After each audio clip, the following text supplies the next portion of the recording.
নমস্কার। এই মুহূর্তে আমরা দাঁড়িয়ে রয়েছি ত্রিপুরা স্টেট কোঅপারেটিভ ব্যাংকের সামনে। যেমনটা আপনারা জানেন যে বৃহস্পতিবার রাত্রে বা ভোর রাত্রে কিন্তু যে ত্রিপুরা স্টেট কোঅপারেটিভ ব্যাংকের জন্য যে নিয়োগের প্রক্রিয়া ছিল, সেই নিয়োগের প্রক্রিয়ার যে পরীক্ষা, সেই পরীক্ষা কেন্দ্র আসামে করা হয়েছিল এবং সেই আসামে যাত্রার পথে কিন্তু একটি বাস দুর্ঘটনার মুখে পড়ে। ইতিমধ্যেই আমাদের কাছে যা খবর রয়েছে, দুজন প্রাণ হারিয়েছেন, আহত হয়েছেন 30 জন এবং তার সঙ্গে যে আহতরা রয়েছেন তাদের মধ্যে 6 জনের অবস্থা কিন্তু অত্যন্ত আশঙ্কাজনক। এবং এই নিয়ে ইতিমধ্যে রাজনীতির ময়দানে জল ঘোলা হচ্ছে।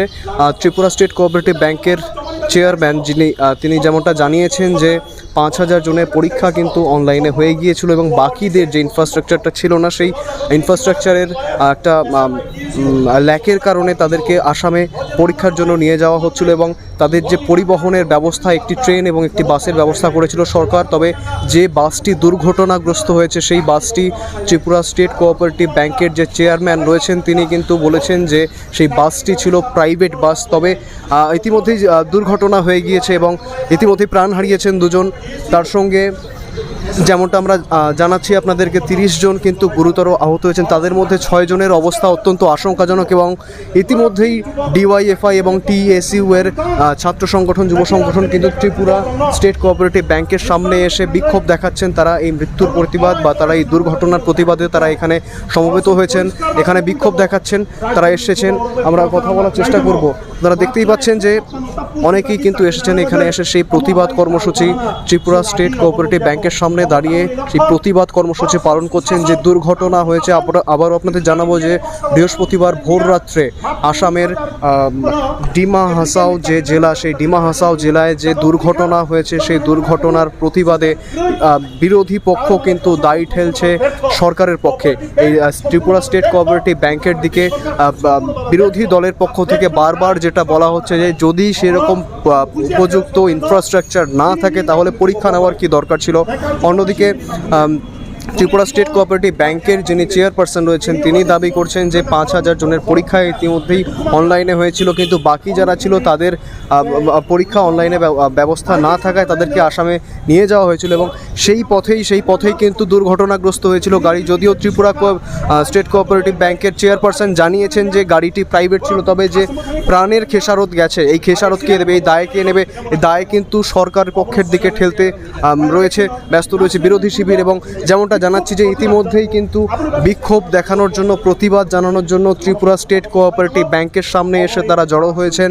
আমরা দেখতেই পাচ্ছি, ক্যামেরা পার্সনকে দেখাতে বলবো যে তারা এসে কিন্তু ডিওয়াইএফআই এবং টিএসইউ এর পক্ষ থেকে এখানে আসা হয়েছে, তারা স্লোগান তুলছেন। রাজ্যের পরীক্ষা বহিরাজ্যে অমানবিক সিদ্ধান্তের বিরুদ্ধে, রাজ্যের পরীক্ষা বহিরাজ্যে কোঅপারেটিভ ব্যাংকের অমানবিক সিদ্ধান্তের বিরুদ্ধে, রাজ্যের হাজার হাজার বেকার যুবক যুবতীদের জীবন নিয়ে ছিনিমিনি খেলা আমরা মানছি না, মানব না। ত্রিপুরা রাজ্যের কোঅপারেটিভ ব্যাংকের নিয়োগ পরীক্ষা আসামে কার স্বার্থে করা হলো? জবাব চাই, জবাব দাও। ত্রিপুরা রাজ্যের পরীক্ষা আসামের রাজ্য করা হলো কোন যুবক যুবতীর স্বার্থে? জবাব চাই, জবাব দাও। এই জবাব তোমাদের দিতেই হবে। পরিবারে সরকারি চাকরির ব্যবস্থা করতে হবে, উন্নত চিকিৎসার ব্যবস্থা করতে জানানোর পর পরীক্ষার স্থান চেঞ্জ করা হলো না কেন? রাজ্য সরকার জবাব চাই, জবাব।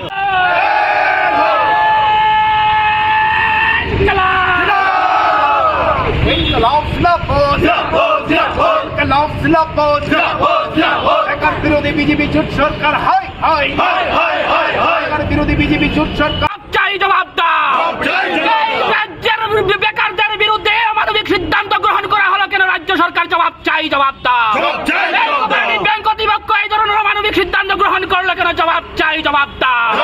এই জবাব তোমাদের দিতেই হবে। বারবার আবেদন জানানোর পর বহিরাজ্যে ইন্টারভিউ কল করা হলো কেন? জবাব।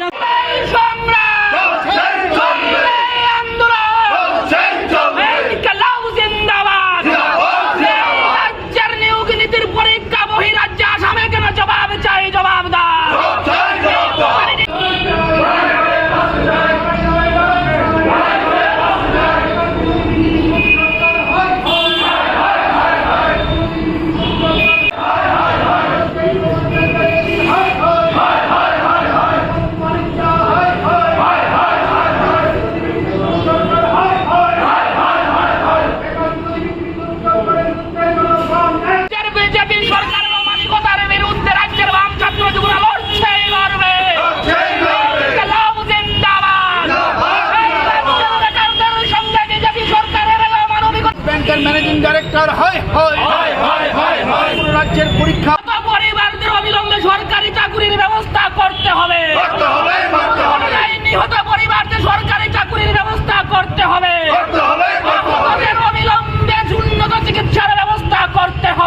পরীক্ষা কিসের জন্য জবাব চাই, জবাব দাও।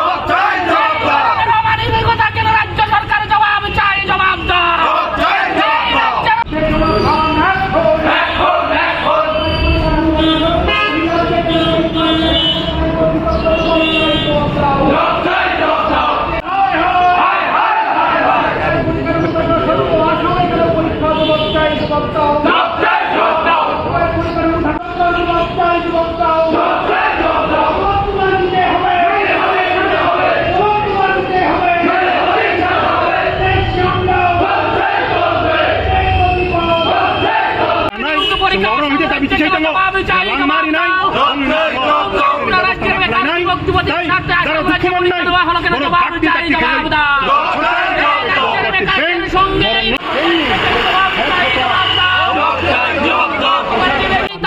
বিজেপি সরকারের মানছি না, মানব না। নিহত পরিবারদের অবিলম্বে সরকারি চাকরির ব্যবস্থা করতে হবে, আহতদের উন্নত চিকিৎসার ব্যবস্থা করতে হবে। রাজ্যের বেকার যুবক তালবাহানা বিজেপি সরকারের মানছি না, মানব না। নিহত পরিবারদের অবিলম্বে সরকারি চাকরির ব্যবস্থা করতে হবে, আহতদের উন্নত চিকিৎসার ব্যবস্থা করতে হবে। রাজ্যের বেকার যুবক সঙ্গে রয়েছেন নবারুণ দেব, ডিওয়াইএফআই সেক্রেটারি। আমরা তার সঙ্গে কথা বলার চেষ্টা করবো। আচ্ছা, এই যে দুর্ঘটনা হয়েছে আজকে ভোর রাত্রে, কি বলবেন? না, এই যে দুর্ঘটনা হয়েছে, দুর্ঘটনা হতেই পারে, দুর্ঘটনায় মানে এই অ্যাক্সিডেন্ট কিন্তু যারা মারা গেছেন, এই গাড়িতে যারা ছিলেন, তারা কেন যাচ্ছেন, কেন এই গাড়িতে উঠলেন? তারা এই গাড়িতে উঠলেন এই কারণেতে যে তারা আমাদের রাজ্যের কোঅপারেটিভ ব্যাংকের 156টা পোস্টে চাকরি পাওয়ার আবেদন করেছেন। এই আবেদনের পরিপ্রেক্ষিতে তারা ইন্টারভিউ দিতে যাচ্ছেন। কোথায় চাকরি? ত্রিপুরা রাজ্যের কোঅপারেটিভ ব্যাংকের চাকরি। ইন্টারভিউ কোথায় দেবেন? আসাম। ফলে এখান থেকে জোর করে পরীক্ষা দেওয়ার জন্য আসামে পাঠিয়েছে। এখানে তারা যদি জোর করে আসামে না পাঠাতো তাহলে অ্যাক্সিডেন্টটা হতো না, তাহলে তাদের মৃত্যু হতো না, তারা আহত হতো না, রক্তাক্ত হতো না। ফলে এই যে তাদের মৃত্যু হয়েছে, তারা আহত হয়েছেন, তাদের আহত করার জন্য এখান থেকে সিদ্ধান্ত নিয়ে ত্রিপুরার পরীক্ষার্থীদের আসামে পাঠানোর ফলে হয়েছে, ফলে তার জন্য তারা দায়ী। আচ্ছা, ত্রিপুরা স্টেট কোঅপারেটিভ ব্যাংকের চেয়ারপারসন মানে চেয়ারম্যান তিনি দাবি করেছেন যে 5000 জনের পরীক্ষা কিন্তু ইতিমধ্যে অনলাইনে হয়ে গিয়েছিল। বাকিদের যে ইনফ্রাস্ট্রাকচারের গাফিলতি বা ইনফ্রাস্ট্রাকচারের যে ল্যাক ছিল, সেই ল্যাকের কারণেই বাইরে পাঠানো হয়েছে। কি বলবেন? প্রথমত ওনাকে আগে স্বীকার করতে হবে যে প্রধানমন্ত্রী মুখ্যমন্ত্রীর ছবি লাগিয়ে যে বড় বড় ফ্ল্যাক্সগুলো টাঙানো হচ্ছে না গত 8 বছর ধরে ডিজিটাল ইন্ডিয়া, ফলে এই ডিজিটাল ইন্ডিয়ার ফ্ল্যাক্সগুলো হচ্ছেন ফানুস, এগুলো মানুষ বোকা বানানোর ফ্ল্যাক্স। ডিজিটাল ইন্ডিয়া স্লোগান দিলেন 8 বছর আগে, এখন তিনি বলছেন ত্রিপুরা রাজ্যে নাকি এখন 8-10 হাজার ছাত্রছাত্রী পরীক্ষা নেওয়ার মতন পরিকাঠামো নেই। ফলে উনি ঘুরিয়ে স্বীকার করছেন যে আসলে ডিজিটাল ইন্ডিয়া ভারতবর্ষে কোনো জায়গায় হয়ইনি। এটাও ঘটনা যে আমাদের রাজ্যের এরকম প্রচুর পরীক্ষা হচ্ছে যেখানে দাঁড়িয়ে ছেলেমেয়েরা অনলাইনে পরীক্ষা দিচ্ছেন। ফলে ওনাকে স্বীকার করতে হবে যে ডিজিটাল ইন্ডিয়ার যে স্লোগান তুলেছেন প্রধানমন্ত্রী থেকে মুখ্যমন্ত্রী, এটা ভুয়া, এটা মিথ্যা। তার জন্য ত্রিপুরা রাজ্যে ডিজিটালে পরীক্ষা নিতে পারছি না। যদি তা না হয় যে না ডিজিটাল ইন্ডিয়া সঠিক, তাহলে হাজার হাজার ছেলেমেয়ে পরীক্ষা দিচ্ছে, তো তাহলে তারা যদি দিতে পারেন তারা কেন দিতে পারলেন না?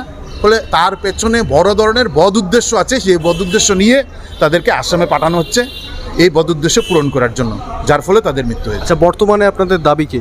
আমাদের দাবি হচ্ছে প্রথমত এই পরীক্ষা যে বদ উদ্দেশ্য নিয়ে কী কারণে তাদেরকে আসামে পাঠানো হচ্ছেন সঠিক, এই যে ভুয়া কথা না, যে ভুয়া কথা পরিকাঠামো নেই, এই সময় ভুয়া কথা না, বদ উদ্দেশ্যটা আমরা জানতে চাই। 2, যারা এখন পর্যন্ত পরীক্ষা দিতে গিয়ে দুর্ঘটনায় মৃত্যু হয়েছেন তাদের পরিবারে সরকারি চাকরির ব্যবস্থা করা, যারা আহত তাদের উন্নততর চিকিৎসার ব্যবস্থা করা এবং তাদের ক্ষতিপূরণ দেওয়া। আমরা এই দাবিটা এখানে করছি। এবং সরকার কী কারণে আমরা এর আগে এসেছিলাম, আমরা বলেছিলাম যে পরীক্ষা যদি তাদের দিতে হয় সমস্ত দায়িত্ব আপনাদের নিতে হবে, তাদের গাড়ি, তাদের রেল, তাদের থাকা, তাদের খাওয়া, সব দায়িত্ব নিতে হবে। কারণ একটা পরীক্ষার্থী ফর্ম পূরণ করেছেন 1000 টাকা দিয়ে, এখন পরীক্ষা দিতে লাগবে আরও 5000 টাকা। এরা বেকার যুবক যুবতীদের এই যদি অবস্থা হয়, তারা বলছেন আমরা চেষ্টা করছি, এখন দেখলাম কিছুই না।